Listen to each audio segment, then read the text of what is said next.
You're struggling to complete your chapter in fastest way, then this video is just for you. তো তোমরাও যদি চাও তোমাদের সিলেবাসকে complete করতে, তোমাদের চ্যাপ্টারগুলোকে তাড়াতাড়ি শেষ করতে, দেন এই ভিডিওটা জাস্ট অ্যান্ড জাস্ট তোমার জন্য। অ্যান্ড এই ভিডিওটা যদি তোমাদের কাছে চলে আসে তাহলে তোমাদের চ্যাপ্টার শেষ করতে বা সিলেবাস শেষ করতে একটুও সময় লাগবে না। দেখে নাও, অ্যাট ফার্স্ট হচ্ছে আমাদেরকে যেটা করতে হবে, কিছু টিপস এগুলো বলতে পারো। So at first daily self study hours. Like আমরা কি করি, আমরা ধরো একদিন 10 ঘন্টা পড়লাম, সেকেন্ড দিন থেকে আর পড়ছি না, এরকম করবে না, কনসিস্টেন্ট থাকবে। লাইক তুমি একদিনে 2 ঘন্টা পড়ো, ইট ইজ এনাফ, বাট পড়ো, অ্যাটলিস্ট পড়ো, ওকে। এবার সেকেন্ড যেটা কি, সেট ডেলি বা উইকলি টার্গেট।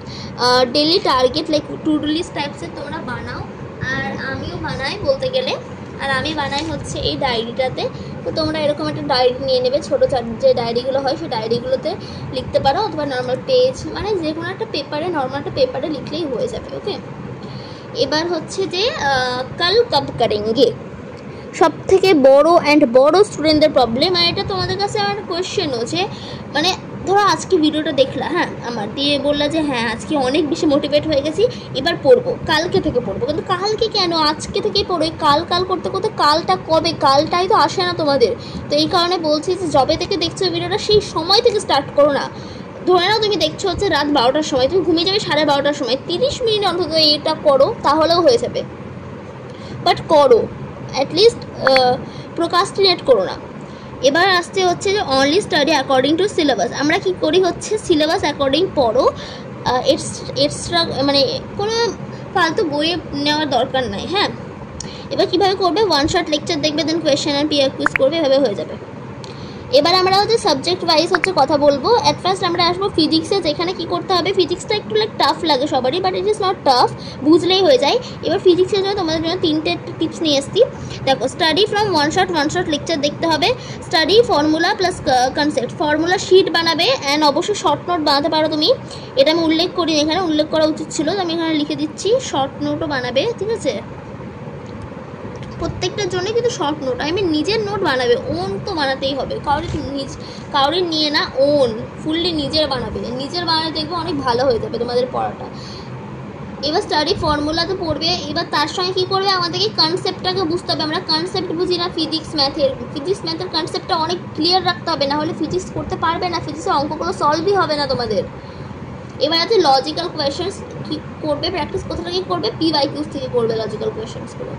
এবার আমরা আসবো কেমিস্ট্রিতে, যেখানে আমরা কি করব, এখানে আমরা ওয়ান শট লেকচার দেখে পড়বো, তার সঙ্গে হচ্ছে আমরা এভরি রিয়াকশান ইজ ইম্পর্টেন্ট, আমরা প্রত্যেকটা রিয়াকশানটাকে, মানে ফিজিক্সে মানে কেমিস্ট্রিতে যে রিয়াকশানগুলো হয় সেই রিয়াকশানগুলোকে প্রত্যেকটাতে সমান গুরুত্ব দিয়ে পড়বো। এভরি অ্যাক্টিভিটি ইজ ইম্পর্টেন্ট, প্রত্যেকটা যে অ্যাক্টিভিটি থাকে বই, সেই অ্যাক্টিভিটিগুলো প্রত্যেকটা ইজ ইম্পর্টেন্ট, ওকে।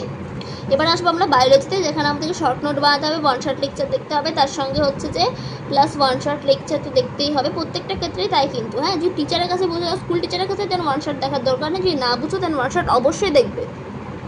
আর বায়োর ক্ষেত্রে আমাদেরকে MCQ প্র্যাকটিস বেশি করতে হবে, ডেফিনেশন মুখস্থ করতে হবে, তার সঙ্গে হচ্ছে যে টার্মসগুলো থাকে, বড় বড় নামগুলো থাকে, ওগুলোকে মনে রাখতে হবে। তার সঙ্গে হচ্ছে আমাদেরকে ডায়াগ্রামগুলো প্র্যাকটিস করতে হবে, ডায়াগ্রাম কিন্তু বায়োতে আসে 7 থেকে 5 নম্বরের মধ্যে আসে। এবার আমরা আসবো ম্যাথামেটিক্সে আমি কী করবো, ফর্মুলা শিট বানাবো ফিজিক্সের মতনই। আর আমরা হচ্ছে অ্যাট ফার্স্ট NCERT করবো, তারপরে PIQs করবো, আগে NCERT তারপরে অন্য কিছু। আর RD শর্মা যে বইটা থাকে তোমাদের, RD শর্মা বইটা কম্পালসারি না, এটা তোমাদের যদি সব কিছু শেষ হওয়ার পর অনেকটা টাইম বেঁচে থাকে দেন করবে, অর আইদার কোনো প্রয়োজন নেই RD শর্মা করার, NCERT ইজ এনাফ। আর লেকচার দেখলে তো কিছুই করার প্রয়োজন নেই, লেকচারে সব কিছুই করিয়ে দেয়, তার সঙ্গে NCERTটাও অবশ্যই করবে, ওকে। এবার আমরা আসি প্র্যাকটিস ডেলি, ম্যাথ অ্যান্ড ফিজিক্সের ক্ষেত্রে ডেলি যেই মানে নিউমেরিক্যালগুলো থাকে, ম্যাথগুলো থাকে, প্রত্যেকটাকে ভালো করে প্র্যাকটিস করতে হবে, সলভ করতে হবে। সলভ করার পর যে মিস্টেক্সগুলো হচ্ছে সেগুলোকে দেখবে যে কোন টপিকটা থেকে হচ্ছে মিস্টেকটা, কোন টপিকটা আমার ক্লিয়ার না, সেখান থেকে মিস্টেকটা হবে, তো এইভাবে। এবার আমরা আসবো SSTতে, যেখানে হচ্ছে অলওয়েজ রিমেম্বার অ্যান্সার্স ইন পয়েন্টসে অ্যান্সার লিখবে, কখনোই প্যারাগ্রাফে লিখবে না। এক্সামে প্যারাগ্রাফে লিখলে নাম্বার বেশি পাবে না, পয়েন্টে লিখলে নাম্বার বেশি পাবে, বিকজ পয়েন্টে লিখলে টিচারদের দেখতে সুবিধা হয়, লাইক এই পয়েন্টটা লিখেছে, হ্যাঁ এটা টিকমার্ক দিলাম, এটা দিয়েছে, এটা টিকমার্ক দিলাম, এভাবে হচ্ছে তারা ইজিলি 5টা পয়েন্ট দিয়ে দিলে 5 নাম্বার পেয়ে গেল, কোনো মানে তারাই খাটতে হচ্ছে না বেশি, তাদেরকে বেশি হচ্ছে ঝঞ্ঝায় পড়তে হচ্ছে না, তাহলে কিন্তু তারা নাম্বার দিয়ে দেবে। ফোকাস মোর অন জিওগ্রাফি, আমরা কিন্তু পড়ে নিই, সিভিক্স পড়ে নিই, হিস্ট্রি পড়ে নিই, সব পড়ে নিই, এবার আমরা জিওগ্রাফিটা পড়ে যাবে। জিওগ্রাফিতে আমাদের পরে সমস্যা হয়ে যায়, তো জিওগ্রাফিটাকেও ফোকাস দিবে, অবশ্যই সব সাবজেক্টে সমান ফোকাস দেবে। এবার হচ্ছে ইভেন্টসগুলো মুখস্থ রাখবে, ফোকাস করবে অ্যান্ড ভিজুয়ালাইজ করবে অবশ্যই, ঠিক আছে। অ্যান্ড ডেটও মনে রাখতে হবে আমাদেরকে। এবার আসবো আমরা হচ্ছে ইংলিশে আমরা কখনোই কিন্তু সামারি ডাইরেক্টলি পড়বো না অ্যাট ফার্স্ট।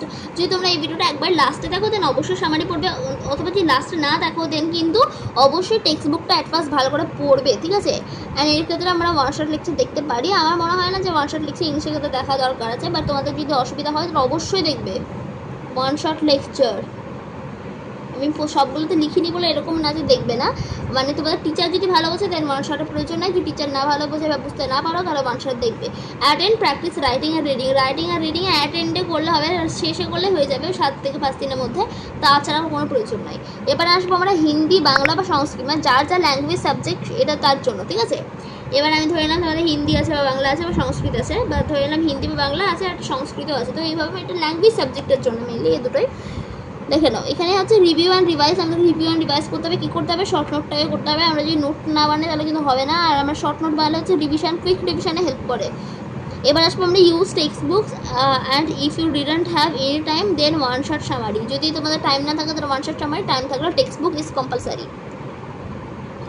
3টে হচ্ছে টেক মক টেস্ট, অবশ্যই মক টেস্ট প্রত্যেকটার ক্ষেত্রে এটা মক টেস্ট নিতে হবে। ফোকাস অন গ্রামারে বেশি ফোকাস করতে হবে, এখানে ইংলিশের ক্ষেত্রেও তাই ফোকাস অন গ্রামার, এটা আমি লিখে দিই তাহলে তোমাদের সুবিধা হবে, ঠিক আছে। সেখানে সংস্কৃতের জন্য টেক্সটটা শ্লোক যেগুলো থাকে ওগুলোকে ট্রান্সলেট করে পড়তে হবে, আর আন্ডারস্ট্যান্ড কনসেপ্ট করতে হবে, আন্ডারস্ট্যান্ড করতে হবে। And this for today's video, so by.